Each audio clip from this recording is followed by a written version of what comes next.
पूछो होला पुलिस प्रशासन आके रोको हामी के रुके वाला नहीं। यो देश कसैको बाउको देश होइन, यो सबै जात जाति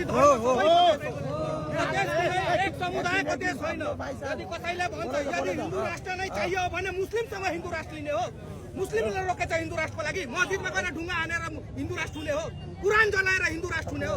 यो कसैको बाउको देश होइन, यो नेपाल एउटा साझा फुलबारी हो र यो फुलबारीमा भएका सबै फुलको त्यति नै महत्व छ। सबै जात जाति धर्म यो बुद्धको देश हो। यो कसैले भन्छ भने यो हाम्रो बाउको देश हो भने यो हामी कदापि बर्दाश्त गर्ने छैनौँ।